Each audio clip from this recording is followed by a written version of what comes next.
One of the major areas that we have support for is database connectivity. This is done through something called JDBC, Java Database Connectivity. That is in the java.sql package. There's also a javax.sql package. The Java SQL is part of the standard Java distribution. The javax.sql would be part of the Java EE distribution. The beauty of JDBC is it allows me in that write once, run anywhere mentality to write one set of code that will talk to any SQL database for which there is a driver. It is the JDBC driver that bridges between my code that doesn't care about Oracle versus Darby versus MySQL versus DB2 and the specifics of talking to them. Now, there is a certain limitation here. Since JDBC does work by sending SQL strings, SQL, whatever string you use must be understood properly by that particular relational database. Fortunately, we do have standards, and for where those standards may fall short in terms of vendor adherence, there are some tricks that can be used to even figure out which SQL string I need depending on which driver I'm going to be using. We would like, of course, to avoid that so that we can have proper write once, run anywhere. Here's the idea of JDBC.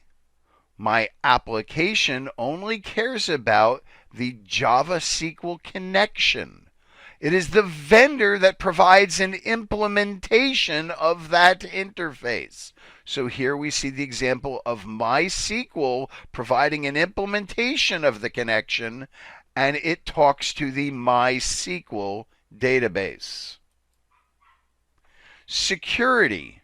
There are many layers of security. One that we will just mention now is the bytecode verifier, that the bytecodes in the compiled .class file are in fact valid.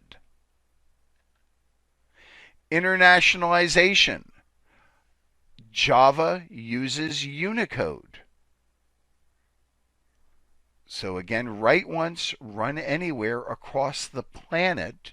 Not only does it use Unicode, but Java includes in the standard library the ability to store via key value pair in files the identifier for a message and the actual locale specific value of that message.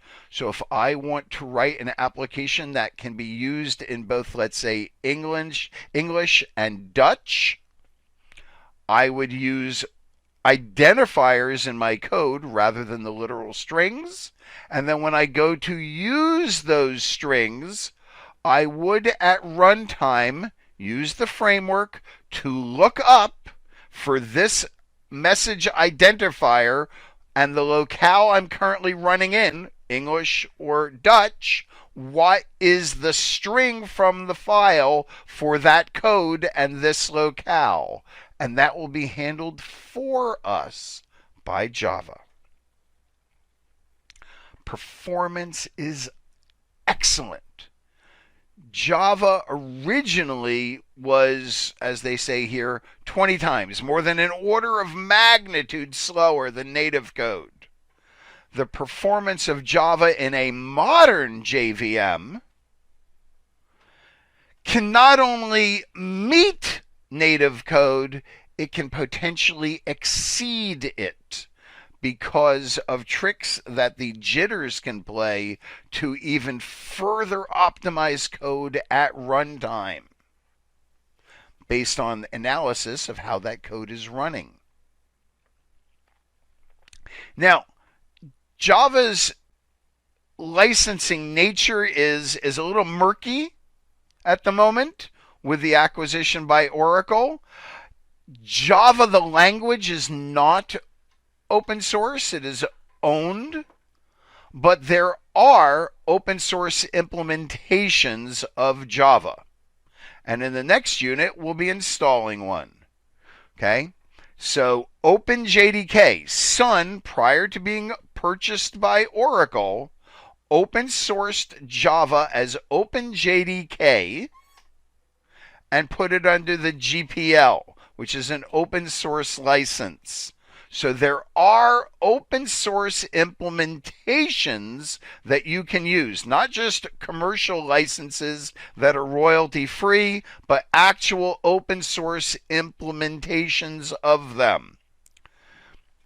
Now, regardless of the question of open source on the libraries, the source for the libraries, that the standard ones, has always been part of a Java developer's kit and something that Java developers spent a fair amount of time looking at.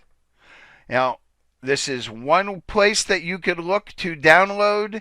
In the next unit, we will actually look at an alternative. We will download, install, and run a little bit of Java.